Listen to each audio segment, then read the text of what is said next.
নমস্কার নমস্কার নমস্কার নমস্কার নমস্কার নমস্কার নমস্কার নমস্কার আপনাদের সবাইকে সবাইকে সবাইকে নমস্কার জানাচ্ছি। আপনাদের সবাইকে অজস্র আন্তরিক শুভ কামনা জানাচ্ছি। আপনাদের সবাইকে স্বাগত জানাচ্ছি আজকের এই শরণাগত অনুষ্ঠানে এবং আপনাদের সবাইকে শুভ সকাল জানাচ্ছি।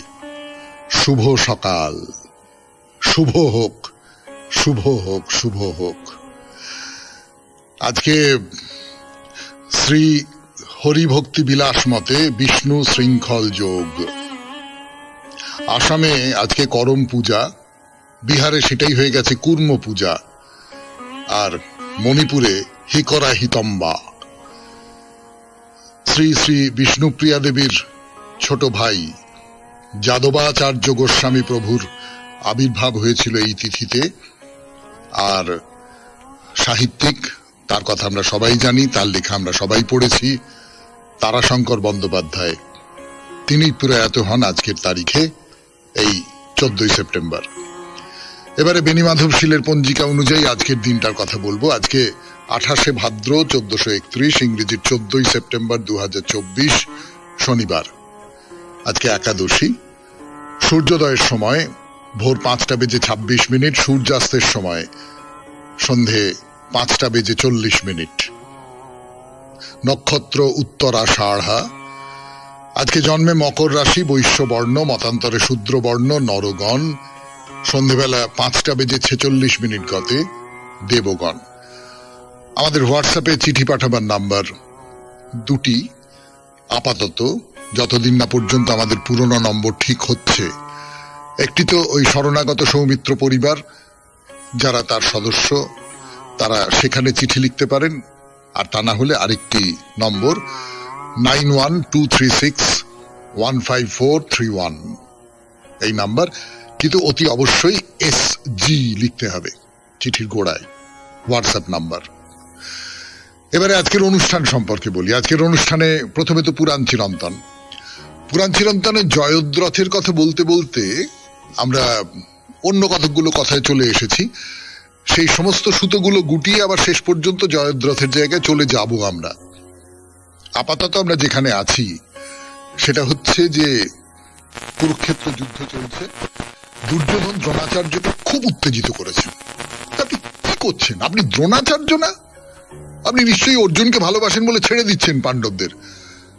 আপনি এমন একটা কোনো ব্যূহ রচনা করতে পারছেন না যাতে করে পাণ্ডবেরা হেরে যেতে পারে, পাণ্ডবদের বিপাকে ফেলে দেওয়া যেতে পারে। এমন ভাবে সৈন্য সাজাতে পারছেন না। তা দ্রোণ খুব অপমানিত হলেন এবং বললেন যে বেশ ঠিক আছে, কালকে আমি এমন একটা ব্যূহ রচনা করব যেটা কোনো পাণ্ডব ভেদ করতে পারবে না। তোমরা শুধু কৃষ্ণ আর অর্জুনকে সরিয়ে রেখো। এরপর থেকে আজকের পুরাণ চিরন্তন, তারপর স্বামী বিবেকানন্দের রচনা থেকে পাঠ, বৌদ্ধ ভারত, তারপর ঠাকুর শ্রী রামকৃষ্ণ পরমহংসদেবের কথামৃত থেকে পাঠ, আপনাদের চিঠিপত্র, এবং শেষে শনিবার মহাপুরুষের কথা, শঙ্করাচার্যের কথা বলছি আপনাদের। 92.7 বিগ FM এ শরণাগত অনুষ্ঠান। প্রথমে পুরাণ চিরন্তন, গানের পর ফিরে এলাম আপনাদের সৌমিত্র বসু। 92.7 বিগ FM এ শরণাগত অনুষ্ঠান।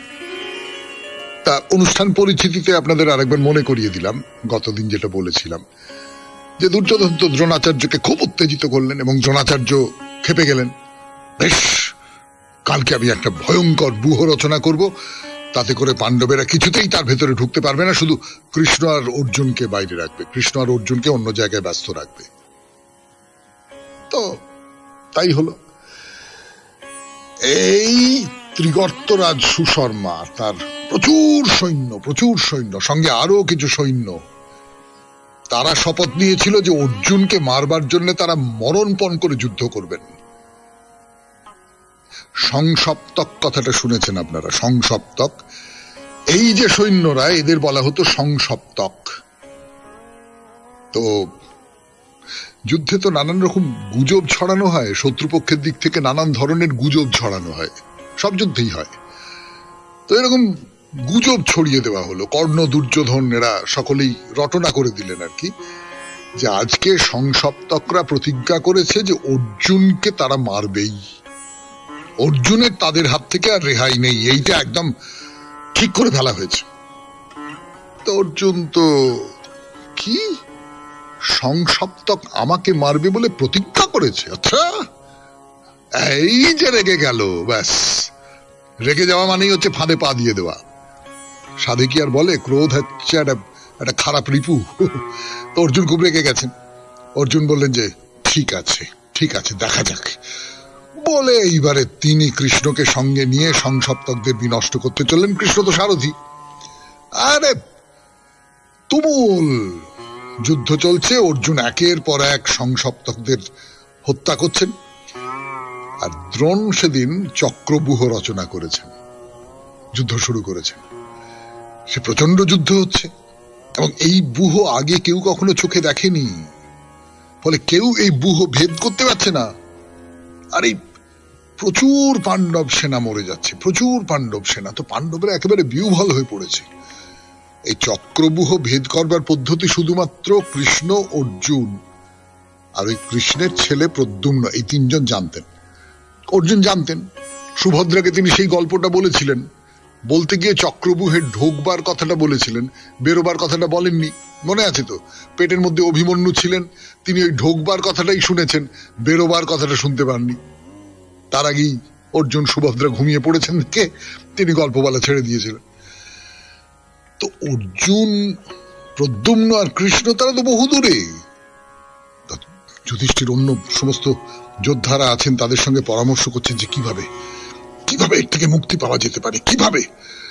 চারিদিকে হাহাকার পড়ে গেছে এবং দ্রোণের এই যে রূপ, এই রুদ্র রূপ আগে কেউ দেখেনি। মানে সত্যিকারের একজন বীর, তাকে যদি অপমান করা হয় যে আপনি কিচ্ছু করছেন না, হ্যাঁ অপদার্থ, সে এবারে যেরকম ফনা তুলে ওঠে সেই রকম করে আজকে সমস্ত শেষ করে দেবে।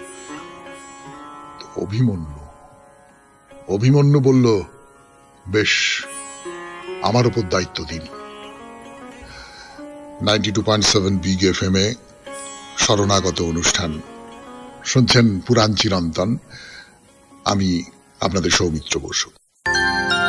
যা বলছিলাম আপনাদের, অভিমন্যু বলল এইরকম যখন অবস্থা, তখন বলল যে ঠিক আছে আমি যাব, আমি চক্রব্যূহে প্রবেশ করতে পারি, কিন্তু ব্যূহ থেকে বেরিয়ে আসবার পদ্ধতি আমার জানা নেই।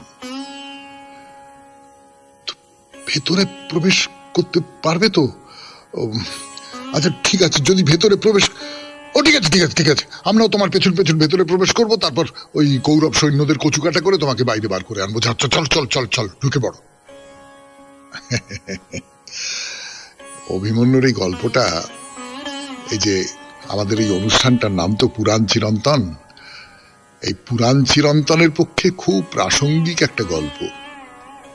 তার কারণ সত্যি সত্যি আমরা, আবার আমাদের পরবর্তী প্রজন্ম, হয়তো তার পরবর্তী প্রজন্ম, এই সংসারের যে চক্রব্যূহ, সেই চক্রব্যূহে প্রবেশ করবার কায়দাটা জানে, এখান থেকে বেরিয়ে আসার কায়দাটা জানে না। সেই কায়দাটা শেখান ঠাকুর শ্রী রামকৃষ্ণ পরমহংসদেব। তিনি বলেন যে এই যে সংসারের যে চক্রব্যূহ, ষড়রিপুর যে চক্রব্যূহ, সেই চক্রব্যূহ থেকে কি করে বেরিয়ে আসতে হয়, কি করে নিজেকে নির্লিপ্ত রেখে সংসার করতে হয়, ইত্যাদি ইত্যাদি। আমি অন্যদিকে চলে যাচ্ছি, চক্রব্যূহকে প্রায় একটা প্রতীক হিসেবে বা রূপক হিসেবে কল্পনা করে আমি খানিকটা ব্যাখ্যা করবার চেষ্টা করছি। কিন্তু আমার মনে হয় যে খুব আধুনিক দিক থেকে এই চক্রব্যূহের যে সংকটটা, সেইটাকে ধরা যেতে পারে। কিন্তু আমরা আপাতত গল্পে ফিরে আসি। তো সকলে তো একবারে হই হই করে উঠলো, আমরা আমরা আমরা তুমি আমাদের পথ দেখাও, কি করে চক্রব্যূহের মধ্যে প্রবেশ করতে হবে, তুমি আমাদের পথ দেখাও। তো অভিমন্যু তো তার সারথি, তার নাম সৌমিত্র, তাকে নিয়ে চক্রব্যূহে প্রবেশ করলো। আর দু হাতে একেবারে কৌরব সেনা বধ করতে করতে করতে করতে ব্যূহের একেবারে ভেতরে ঢুকে গেছে। ঢুকে গিয়ে দেখে সঙ্গে কেউ নেই, সে একেবারে একা। কিভাবে হলো এটা? আসলে মহাদেবের যে বর ছিল, সেই বরে জয়দ্রথ, যার কথা বলতে গিয়ে এত সব কথা বলা হচ্ছে, সেই জয়দ্রথ একদিনের জন্য অর্জুন ছাড়া বাকি পাণ্ডবদের আটকে,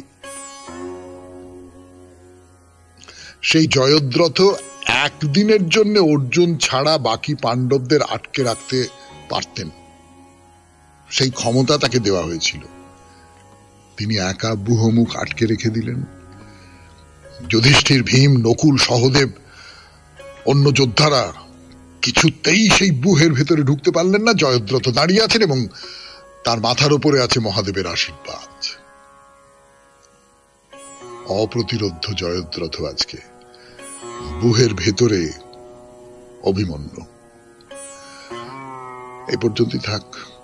আবার পরের দিন পুরাণ চিরন্তন, মানে সোমবার, তারপর থেকে বলবো 92.7 বিগ এফএম এ শরণাগত অনুষ্ঠানে। এখন স্বামী বিবেকানন্দের রচনা থেকে পাঠ, বৌদ্ধ ভারত। স্বামী বিবেকানন্দের রচনা থেকে পাঠ 92.7 বিগ এফএম এ শুনছেন জীবনের সহজ পাঠ, শরণাগত। বৌদ্ধ ভারত। বর্তমানকালের যেসব চিন্তাশীল মনীষী অজ্ঞেয়বাদী বলে পরিচিত, তাদের কাছে বুদ্ধের মতবাদে বিশেষ একটি আবেদন আছে। বিশ্ব ভ্রাতৃত্বের মহান প্রবক্তা ছিলেন বুদ্ধদেব। তার কথা এই ছিল, আর্য অনার্য নির্বিশেষে, জাতি সম্প্রদায় নির্বিশেষে প্রত্যেক মানুষের অধিকার রয়েছে ধর্মের উপর, অধিকার রয়েছে ঈশ্বরের উপর, স্বাধীনতার উপর। অতএব সে অধিকারের ক্ষেত্রে সকলকেই আমি আহ্বান করি। কিন্তু এছাড়া অন্যান্য ক্ষেত্রে তিনি ছিলেন কঠোর অজ্ঞেয়বাদী। বাস্তব বুদ্ধি সম্পন্ন হতেই তিনি সর্বদা উপদেশ দিতেন। একদা 5 জন তরুণ, সকলেই ব্রাহ্মণ, একটি প্রশ্নের উপর তর্ক বিতর্ক করতে করতে তার কাছে উপস্থিত হয়েছিল। সত্য লাভের পথ কি, এই ছিল তাদের প্রশ্ন। তাদের একজন বলল, আমাদের মতে এইটি সত্যের পথ, আমার পূর্বপুরুষগণ এ কথাই প্রচার করেছেন। আরেকজন সঙ্গে সঙ্গে বলে উঠল, আমি কিন্তু অন্যরূপ শিক্ষা লাভ করেছি এবং আমার বিশ্বাস আমাদের নির্দিষ্ট পথটি সত্য লাভের একমাত্র পথ।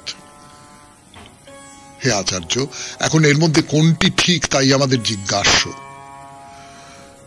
বুদ্ধদেব তখন তাদের প্রত্যেককে স্বতন্ত্রভাবে এই কথা বলেছিলেন, তোমাদের আত্মগোষ্ঠী সবাই সত্য লাভের জন্য এক একটি পথ নির্দেশ করেছেন, উত্তম।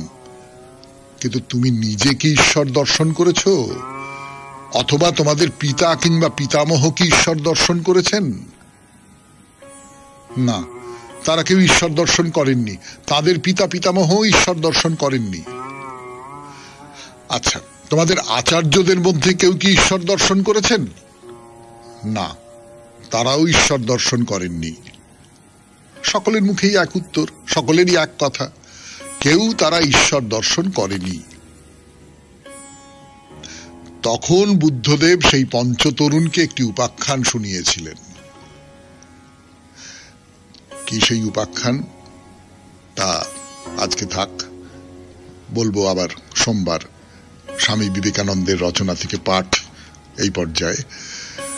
আজকের মতো তাহলে এখন গান শুনি, গানের পর কথামৃত 92.7 বিগ এফএম এ শরণাগত অনুষ্ঠানে। গানের পর এবার কথামৃত থেকে পাঠ 92.7 বিগ এফএম এ শরণাগত অনুষ্ঠান শুনছেন। আমি আছি আপনাদের সঙ্গে, আপনাদের সৌমিত্র বসু। ঠাকুর নানান উপদেশ দিচ্ছেন তার আত্মোপলব্ধি থেকে, তার দীর্ঘদিনের যে সাধনা, সেই সাধনার মধ্যে থেকে যা উঠে এসেছে তার অনুভব, উপলব্ধি, সেগুলো বলছেন ঠাকুর। মারোয়াড়ি ভক্তরা এসেছেন ঠাকুরের কাছে, তারা খুব ভক্ত, তারা খুবই ভক্তির সঙ্গে পুজো করেন। তো ঠাকুরকে তারা নানান রকম প্রশ্ন করছেন এবং ঠাকুর তার উত্তর দিচ্ছেন। যেমন মারোয়াড়ি ভক্ত জিজ্ঞেস করছেন যে, আচ্ছা মরলে কি হয়? এইটা একটা সাংঘাতিক প্রশ্ন না? সত্যি সত্যি ভেবে দেখুন, আমাদের সকলেরই তো এরকম একটা মনে হয় যে মৃত্যু ভয় কথাটা বলা হয়। এই মৃত্যু ভয়টা কি? আসলে আমরা যেটা জানি না সেটার সম্পর্কে আমাদের মনের ভেতরে একটা ভয় তৈরি হয়ে যায়, থাকে, এই ভয়টা থাকে। আমি একটা অচেনা জায়গা চিনি না, জানি না, সেই জায়গাটায় যেতে আমার ভয় করে। আমি একটা অচেনা রাস্তা চিনি না, আমার সেই রাস্তায় যেতে ভয় করে। জীবনের পথে চলতে চলতে যে নতুন একটা বাঁক নিলাম, সে বাঁকটা নিয়ে আমাদের কত উৎকণ্ঠা থাকে বলুন, কত টেনশন থাকে বলুন। তো মৃত্যুটাও তাই। মৃত্যুর পরে কি হবে? মরে গেলে সব শেষ। এই যে একটা ভাবনা, এই ভাবনার থেকে আমাদের একটা ভয় থাকে। সেই ভয় থেকে ধরা যাক এই মারোয়ারি ভদ্রলোক, তিনি জিজ্ঞেস করছেন যে আচ্ছা মরলে কি হয়? তো ঠাকুর কি বলছেন? ঠাকুর বলছেন গীতার মতে মরবার সময় যা ভাববে তাই হবে। ভরত রাজা হরিণ ভেবে হরিণ হয়েছিল, তাই ঈশ্বরকে লাভ করবার জন্য সাধন করা চাই। রাত দিন তার চিন্তা করলে মরবার সময়ও সেই চিন্তা আসবে। এখন এটা সত্যি সত্যি মরবার পরে কি হবে না হবে আমি অন্তত জানি না। আমাদের ধর্মগ্রন্থগুলো নানান রকম সব কথা বলে, সেই কথাগুলো সত্যি কিনা তা যাচাই করবার কোনো সুযোগ তো আমরা যারা বেঁচে আছি তাদের হয়নি, হবে না কখনো। যাচাই করবার একমাত্র উপায় মারা যাওয়া। কিন্তু এই যে কথাটা ঠাকুর বলছেন, এই কথাটার মধ্যে কিন্তু একটা গভীর যুক্তি আছে। সেই যুক্তিটা হলো, আমার নিজের যেটা মনে হয়, সেই যুক্তিটা হলো যে আমি যদি সবসময় কোনো একটা কিছু ভাবি, তাহলে মনে মনে আমি খানিকটা পর্যন্ত তার মতো হয়ে যাই। আপনি দেখবেন এটা, যে আমি খুব মনে মনে কিছু একটা ভাবছি, তখন এই অভিনেতারা কি করেন? অভিনেতারা তো একটা চরিত্র নিয়ে মনে মনে মনে মনে ভাবতে থাকেন, এবং যখন তারা সেটা মঞ্চে প্রকাশ করেন তখন তারা তার মতন হয়ে যান। এই তার মতো হয়ে যাওয়া, মরবার পর তিনি ঠাকুর যেটা বলছেন যে মৃত্যুর পর সেই চিন্তা আসবে, মৃত্যুর সময় সেই চিন্তা আসবে, এই কথাটা বলছেন। মৃত্যুর পরে কি হবে সেইটা কিন্তু ওই রকম স্পষ্ট করে বলছেন না, খেয়াল করে দেখুন। তো মারোয়ারি ভক্ত আর একটা প্রশ্ন করছেন, সেটাও খুব ভালো প্রশ্ন। বলছেন আচ্ছা মহারাজ, বিষয়ে বৈরাগ্য হয় না কেন? আমি যদি জানি যে বিষয় অনিত্য, আমি যদি বুঝতে পারি, আমি যদি যুক্তি দিয়ে বুঝতে পারি যে বিষয় অনিত্য, এই ধরুন আমরা তো নিজেদের মধ্যে খুব মজা ঠাট্টা করেও নানান রকম কথা বলি। আপনাদের বলি, এর মধ্যে আমি একটা দুটো বেশ ভালো নেমন্তন্ন পেলাম, সবটাই যেতে পারিনি, কিন্তু প্রচুর খাওয়া দাওয়া হয়েছে সেখানে, ইত্যাদি ইত্যাদি। তাই এই শরণাগত করার জন্য আমার মাথার মধ্যে নানা প্রকার চিন্তা আসে। তো আমার মনে হলো যতক্ষণ খেলাম, স্বাদ পেলাম, খুব ভাল লাগলো, সব ঠিক আছে, চমৎকার, ব্যাস হয়ে গেল, তো শেষ। আর তো ওই স্বাদটা পাচ্ছি না। মুখ ধুয়ে ফেলবার পর, দাঁত মেজে ফেলবার পর তো আর ওই স্বাদটা পাচ্ছি না। এইটাই তো ভোগ, মানে এইটুকুই তো, যতক্ষণ পর্যন্ত ভোগ করছি ততক্ষণ পর্যন্ত, তারপরে আর কিছু নেই। এই বৈরাগ্য তো হওয়ারই কথা। এটা যে অনিত্য, এটা যে দীর্ঘস্থায়ী নয়, চিরকালীন তো বলছি না। 92.7 বিগ FM এ শরণাগত অনুষ্ঠানে শুনছেন কথামৃত থেকে পাঠ। আমি আপনাদের সৌমিত্র বসু, শোনাবো ঠাকুরের কথা গানের পর। এই যে প্রশ্নটা করছেন মারোয়ারি ভক্ত, যে বৈরাগ্য হয় না কেন? বৈরাগ্য হওয়াই তো স্বাভাবিক। ঠাকুর বলছেন এরই নাম মায়া। মায়াতে সৎকে অসৎ, অসৎকে সৎ বোধ হয়। মায়ার জন্যেই এই সংসার, যেটা অসার, যেটা খুব স্বার্থপর সংসার, যেটা আমি মরে গেলে আমি তখন একটা জড় পদার্থ হয়ে যাব, এই যে সংসার, এই সংসারকেও ঠিক বলে মনে হয়, সত্য বলে মনে হয়। তো সৎকে, সৎ হচ্ছেন তিনি যিনি নিত্য পরব্রহ্ম, আর অসৎ হচ্ছে সংসার, সেটা হচ্ছে অনিত্য। এইবারে মারোয়ারি ভক্ত আর একটা কথা জিজ্ঞেস করছেন, যে শাস্ত্র পড়ি কিন্তু ধারণা হয় না কেন? শাস্ত্রটা পড়ে যাচ্ছে, সত্যি সত্যি শাস্ত্র যারা পড়েন তাদের মধ্যে বেশিরভাগ মানুষ শাস্ত্রটা প্রথা হিসেবে পড়েন। যা কিছু পড়ি আমরা, সেই পড়াটার কোনো ছায়া কি আমার মনের মধ্যে পড়ছে? এই যে আমি শরণাগত করছি, শরণাগত করতে গিয়ে এটা ওটা 4টি বইপত্র আমাকে পড়তে হয়, আপনাদের শোনাই যে সমস্ত কথাবার্তা, তার কি কোনো ছায়া আমার মনের মধ্যে পড়ে? আমার তো মনে হতে পারে যে হ্যাঁ সব পড়ছি, কিন্তু এইটা কোনোভাবে আমার ভেতরে ধারণা আমি ধারণ করতে পারছি না। আমি একে একটা পাত্রের মধ্যে ধারণ করা, আমার মনের যে পাত্র, সেই পাত্রের মধ্যে আমি ধারণ করতে পারছি না। তা ধারণা হয় না কেন? তো ঠাকুর বলছেন পড়লে কি হবে, সাধনা তপস্যা চাই, তাকে ডাকো। আর সিদ্ধি সিদ্ধি বললে কি হবে, কিছু খেতে হয়। সিদ্ধি মানে কিন্তু সিদ্ধি তাই নয়, সিদ্ধি হচ্ছে নেশার যে সিদ্ধি। ঠাকুরের খুব বিখ্যাত কথা আছে এটা, যে সিদ্ধি গায়ে মাখলে হবে না, সিদ্ধিটা খেতে হবে।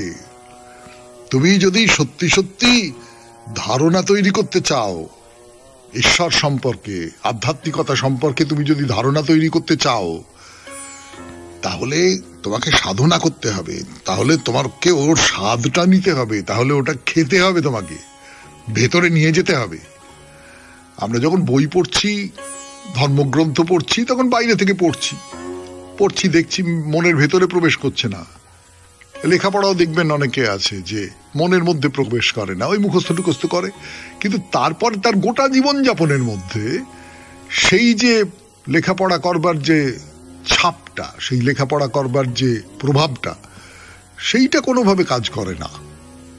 ফলে ঠাকুর বলছেন যে এইটাকেই বলছেন সাধনা করা, নিজের মনের মধ্যে নিয়ে আসতে হবে। বলছেন এই সংসার কাঁটা গাছের মতো, হাত দিলে রক্ত বেরোয়। যদি কাঁটা গাছ এনে বসে বসে বলো ওই গাছ পুড়ে গেল, তা কি অমনি পুড়ে যাবে? জ্ঞানাগ্নি আহরণ করো, সেই আগুন লাগিয়ে দাও, তবে তা পুড়বে। শুনছেন কথামৃত থেকে পাঠ, 92.7 বিগ FM এ শরণাগত অনুষ্ঠানে। আরো পাঠ করব, ফিরে আসছি গানের পর। কথামৃতের কথা 92.7 বিগ FM এ শরণাগত অনুষ্ঠানে। বলছেন যে এই সংসারটা তো কাঁটা গাছের মতো, মানে আমি যখন সেই সংসারে হাত দিই, বা ওই যে কাঁটা গাছ যদি খেতে যাই, তাহলে খেতে গেলে খাচ্ছি কিন্তু মুখ দিয়ে রক্ত পড়ছি। সত্যজিৎ রায়ের একটা ছবি আছে, পিকু বলে একটা ছবি আছে, ছোট ছবি, আপনারা অনেকেই দেখেছেন হয়তো। তো তাতে তার যে গল্পটা, সেই গল্পটার মধ্যে আমি যাচ্ছি না, কিন্তু তার মধ্যে একটা খুব তাৎপর্যপূর্ণ সংলাপ ছিল। সেটা হচ্ছে দারোয়ান লঙ্কা দিয়ে ভাত খাচ্ছে, বাচ্চা একটা ছেলে সেটা দেখেছে, দেখে দারোয়ানকে বলছে তুমি এটা কি খাচ্ছ? যা লঙ্কা দিয়ে খাচ্ছি। তো বলল লঙ্কা ঝাল লাগে না? বাচ্চা ছেলে তো, লঙ্কা তো তার ঝাল লাগারই কথা। তা দারোয়ান বলে হ্যাঁ হ্যাঁ হ্যাঁ ঝাল লাগে, ভালো লাগে। এই সংসারটাও তাই, ঝাল লাগে কিন্তু ভালো লাগে, মুখ দিয়ে রক্ত পড়ে, কেটে কুটে যায়, কাঁটা গাছ, কিন্তু ভালো লাগে। কিন্তু এই যে কাঁটা গাছের যে কষ্ট, কাঁটা গাছের যে দংশন, বিদ্ধ হওয়া, এইখান থেকে যদি বেরোতে হয়, তাহলে তো কাঁটা গাছে আগুন লাগিয়ে দিতে হবে। তা আমি মনে মনে ভাবলাম যে আগুন লেগে যাক, আগুন লেগে যাক, আগুন লেগে যাক। তাহলে কি কাঁটা গাছে আগুন লাগবে? না, আগুন লাগাতে হবে তো। এই আগুনটা কিসের আগুন? এই আগুনটা হচ্ছে জ্ঞানাগ্নির আগুন। সেই জ্ঞানাগ্নির আগুন লাগিয়ে দাও। জ্ঞান কি? এই সংসারটা যে অনিত্য সেটা বুঝতে পারা। বুঝতে পারা মানে যুক্তির জায়গা থেকে বুঝতে পারা নয়, তত্ত্বের জায়গা থেকে বুঝতে পারা নয়, এটা অন্তর দিয়ে বুঝতে পারা, হৃদয় দিয়ে বুঝতে পারা, অনুভূতি দিয়ে বুঝতে পারা। এইটা করতে গেলে তো একটু খাটতে হবে, সাধনের অবস্থায় একটু খাটতে হয়, তারপর সোজা পথ। ব্যাগ কাটিয়ে অনুকূল বায়ুতে নৌকো ছেড়ে দাও, কিন্তু গোড়ার দিকটা একটু খাটতে হবে। শুনলেন কথামৃত থেকে পাঠ, 92.7 বিগ FM এ শরণাগত অনুষ্ঠানে। গানের পর আপনাদের চিঠিপত্র। বিগ FM এ শরণাগত অনুষ্ঠানে এবারে চিঠিপত্র। আজকের চিঠিটি যিনি লিখেছেন তার নাম নেই, মানে নাম প্রকাশে অনিচ্ছুক তিনি, এবং চিঠিটি লিখেছেন আমাদের কোনো একজন শ্রোতার সমালোচনা করে, সেই সঙ্গে আমার সমালোচনাও আছে। পড়ে শোনাই সেই চিঠি। জনৈক বিমল ঘোষের চিঠির প্রসঙ্গে। শরণাগত অনুষ্ঠানে প্রতি রবিবার মহাপ্রভু শ্রী চৈতন্য জীবন আলেখ্য নিয়ে বর্ণনা নিঃসন্দেহে একটি ভালো অনুষ্ঠান, কিন্তু আজ 12/9/2024 জনৈক শ্রী ঘোষ তার গুণগান করতে গিয়ে যা ব্যাখ্যা দিলেন তা শুধু হাস্যকরই নয়, সুস্থ ভাবনার এক অসুস্থ রূপ। আজকের দুনিয়ায় ছোট বাচ্চা থেকে বয়স্ক প্রত্যেকেরই মোবাইল ফোন আছে, আর তাতে FM এর অনুষ্ঠান উপলব্ধ। সেখানে প্রত্যেক রবিবার ভোর 5টা বাজলেই 4 বন্ধু ছুটে আসেন ঘোষের বাড়িতে।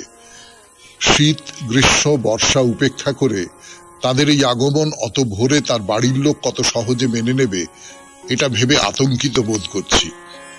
আর শুধু আশা নয়, তাদের আপ্যায়নেরও একটা ব্যাপার থাকে। উনি যেটা বলতে চাইছেন সেটা সুদূর অতীতে এটা হতো। টিভি তখনও ঘরে ঘরে পৌঁছয়নি। দূরদর্শনে প্রতি শনি আর রবিতে সন্ধ্যের দিকে ভালো কিছু ছায়াছবি দেখাতো। সেটা দেখতে আশেপাশে যাদের টিভি নেই তারা দেখার জন্য সেই বাড়িতে ভিড় জমাতো।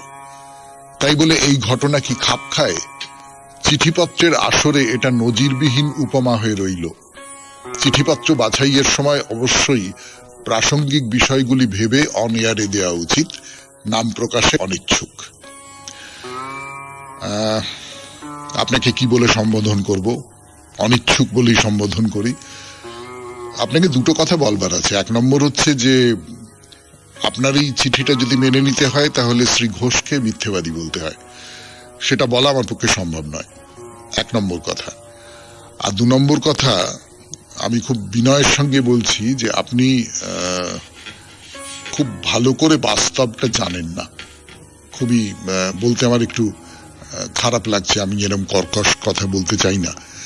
তার কারণ হচ্ছে সত্যি সত্যি আপনি জানেন না বহু মানুষের কাছে অ্যান্ড্রয়েড ফোন নেই, বহু মানুষের কাছে এমন ফোন নেই যেখান থেকে FM শোনা যায় বা রেডিওর অনুষ্ঠান শোনা যায়। ফলে সেই রকম 4 জন বৃদ্ধ মানুষ তারা চলেও আসতেও পারেন, নাও আসতে পারেন। একজন খুব আবেগের জায়গা থেকে বানিয়ে ওই কথাটা বলতে পারেন না, আমি এরকম কথা বলছি না, কিন্তু আসতেও পারেন। একেবারে সরাসরি কিছু না জেনে কাউকে মিথ্যেবাদী বলাটা কি ঠিক? নাম প্রকাশে অনিচ্ছুক। এবারে তাহলে মহাপুরুষের কথা, শঙ্করাচার্যের কথা 92.7 বিগ FM এ শরণাগত অনুষ্ঠানে ফিরে আসছি গানের পর। শনিবার মহাপুরুষের কথা। আমরা বেশ কিছুদিন ধরে শঙ্করাচার্যের জীবনের কথা বলছি আপনাদের। 16 বছর বয়স তখন শঙ্করাচার্যের। তিনি গুহার মধ্যে হিমালয়ের পথ ধরে ধরে ধরে ধরে গুহার মধ্যে বসে তিনি প্রচুর গ্রন্থ রচনা করছেন, নানান সব ভাষ্য। সে ভাষ্যগুলোর নাম আপনাদের এর আগের দিন বলেছি, আর নতুন করে বলবো না। কি ভাষায় লিখছেন? শঙ্করাচার্যের মাতৃভাষা কিন্তু মালায়ালাম, দক্ষিণ ভারতের লোক, আপনি জানেন। তিনি কিন্তু জানতেন যে একমাত্র সংস্কৃত রচনার মাধ্যমেই যুগ যুগ ধরে তার উপদেশকে সমস্ত দেশের পণ্ডিত সমাজের কাছে পৌঁছে দেওয়া সম্ভব। সংস্কৃতই হচ্ছে ভারতের জাতীয় ভাষা, এবং সেটা পণ্ডিতদের ভাষা, সাধারণ মানুষের ভাষা নয়। এটা মনে রাখতে হবে যে ধরুন আমি যদি বলি যে যীশু খ্রিস্ট, কি আমি যদি বলি যে নানক, কবির, কি আমি যদি বলি যে ঠাকুর শ্রী রামকৃষ্ণ পরমহংসদেব, তারা কিন্তু সহজ লোকায়ত ভাষাতেই তাদের উপদেশ দিচ্ছেন। তার কারণ তাদের যে উদ্দিষ্ট মানুষ তারা হচ্ছেন সাধারণ মানুষ। শঙ্করাচার্যের ক্ষেত্রে কিন্তু তা নয়। শঙ্করাচার্য কিন্তু পণ্ডিতদের জন্যই লিখছেন। তার এই যে সব ভাষ্যগুলো, এই ভাষ্যগুলো কিন্তু পণ্ডিতদের জন্যই লেখা। সেই পণ্ডিতেরা সেই ভাষ্য পড়বেন, বুঝবেন। ফলে শঙ্করাচার্য সংস্কৃতকেই তার মাধ্যম হিসেবে বেছে নিলেন। তো এই যে এই 16 বছর বয়সের একটা ছেলে, তার যে অধ্যাত্ম জ্ঞান, অলৌকিক শক্তি, অসম্ভব প্রতিভা, তো এই জ্যোতিধামের রাজা তিনি তো একেবারে মুগ্ধ হয়ে গেলেন। মুগ্ধ হয়ে বললেন যে আমি আপনার শিষ্যত্ব গ্রহণ করতে চাই। তো শিষ্য হলেন তিনি শঙ্করাচার্যের। এখন রাজা যদি কোনো মানুষের শিষ্য হন তাহলে অনেকগুলো সুবিধে আছে, যে কারণে দেখবেন যে স্বামী বিবেকানন্দ কিন্তু বহু রাজারাজরার সঙ্গে তার খুব ভালো সম্পর্ক ছিল। এটা কোনো অন্য কোনো জাগতিক লোভের কারণে নয়। একজন রাজা যদি আমার শিষ্যত্ব গ্রহণ করেন তাহলে আমার কথাগুলো তার মারফত প্রজারা তার কথা শুনবে। এই রাজার মারফত প্রচুর প্রতিলিপি তৈরি হলো তার এই সমস্ত ভাষ্যের, প্রচুর নকল তৈরি হলো। মানে নকল বলতে আমি বলছি যে সেইটাকে নকল করে করে করে করে, তখন তার ছাপাখানা ছিল না, ফলে সেগুলো প্রচুর প্রচারিত হতে লাগলো। তো এ তো গেল শাস্ত্র রচনা। তাছাড়াও শঙ্করাচার্য অক্লান্ত পরিশ্রম করতে পারেন, অক্লান্ত পরিশ্রম। একের পর এক সমস্ত তীর্থ, লুপ্ত তীর্থ, যেগুলোর কথা মানুষ ভুলে গেছে, সেই সমস্ত তীর্থের কথা, কেন সেগুলো তীর্থ, কি কারণে সেগুলো, তার যে স্থান মাহাত্ম্য, সেগুলো দেশের মানুষের কাছে প্রচার করতে লাগলেন। আর সেই সঙ্গে সঙ্গে তার যে মত, সেই অদ্বৈত মত, তার প্রচারও চলতে লাগলো। এই খ্যাতি ছড়িয়ে পড়ছে চারপাশে, প্রচুর মানুষ তার চারপাশে ভিড় করছে। এবং শঙ্করাচার্য কিন্তু জানেন, তিনি মনে রেখেছেন যে আমি তো বেশি দিন বাঁচব না, সে তো একেবারে আমার কপালে লেখা রয়েছে, বিধি নির্দিষ্ট ভাবে আমি তাড়াতাড়ি চলে যাব। এত কম সময়ের মধ্যে এত কাজ করে চলেছেন, কিন্তু খুব ভালো করে বুঝছেন যে আমার পক্ষে সব কাজ সম্পন্ন করা সম্ভব নয়। তিনি কি করলেন? তার মতবাদ, তার আদর্শ প্রচার করবার জন্য তিনি দেশের নানান প্রান্তে কয়েকজন শিষ্যকে বেছে নিলেন। এবং সেই শিষ্যরা, তাদের ভালো আধার হতে হবে, তাদের তিনি একদিকে যোগ শিক্ষা দিচ্ছেন, অন্যদিকে শাস্ত্র পড়াচ্ছেন, শাস্ত্র শেখাচ্ছেন। এই যে শিষ্যরা, এই শিষ্যদের মধ্যে শঙ্করাচার্য সবচেয়ে বেশি ভালোবাসতেন যাকে, তার নাম হচ্ছে সনন্দন। তো সনন্দনকে যে এত ভালোবাসেন শঙ্করাচার্য, তাতে করে অন্য শিষ্য যারা আছে তারা সনন্দনকে একটু হিংসে করে। শুনছেন শনিবারের শরণাগত অনুষ্ঠানে শঙ্করাচার্যের কথা বলছি আমি, আপনাদের সৌমিত্র বসু। আরো কথা বলবার জন্য ফিরে আসছি গানের পর 92.7 বিগ এফএম এ শরণাগত অনুষ্ঠানে। আচার্য অলকানন্দা নদীর তীরে বসে শিষ্যদের পাঠ দিচ্ছেন। 92.7 বিগ এফএম এ শনিবারের শরণাগত অনুষ্ঠানে শঙ্করাচার্যের কথা বলছি আমি, আপনাদের সৌমিত্র বসু। সনন্দন শঙ্করাচার্যের সবচেয়ে প্রিয় শিষ্য। তিনি কোন একটা কাজে নদীর ওপারে গেছেন। তা শঙ্করাচার্য একটি বিষয়ে শিষ্যদের প্রশ্ন করেছেন, কিন্তু কেউ তার কোনো উত্তর দিতে পারছে না, যেরকম ক্লাসরুমে হয় আর কি, সেই রকম। তা শঙ্করাচার্য বললেন যে সনন্দন কোথায়? সনন্দন ঠিক উত্তর দিতে পারবে, সনন্দন কোথায়?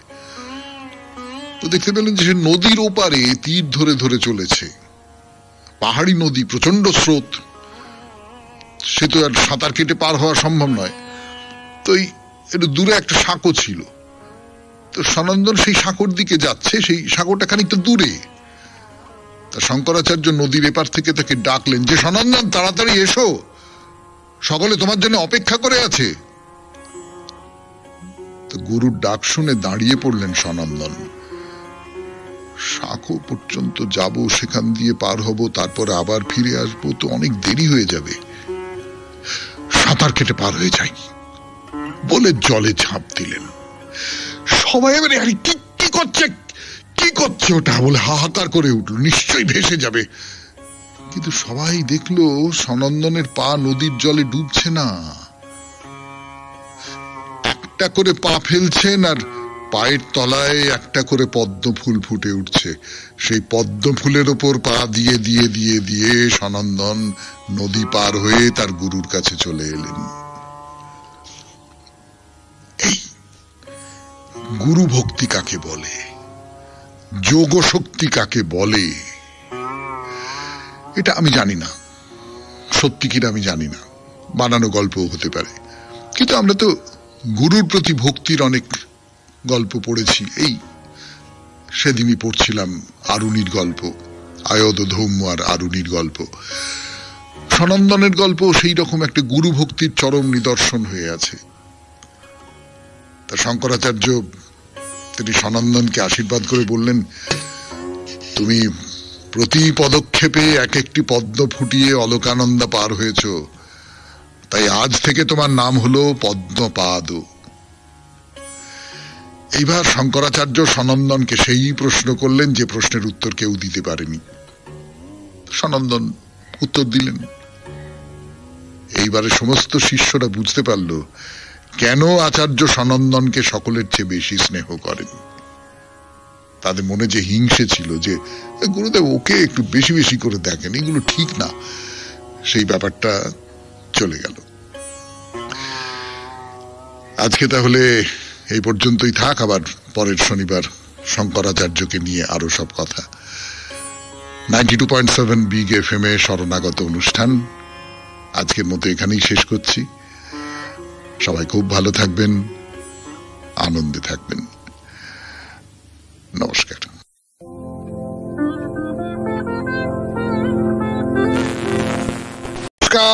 নমস্কার নমস্কার নমস্কার নমস্কার নমস্কার নমস্কার নমস্কার নমস্কার আপনাদের সবাইকে সবাইকে সবাইকে নমস্কার জানাচ্ছি। আপনাদের সবাইকে অজস্র আন্তরিক শুভকামনা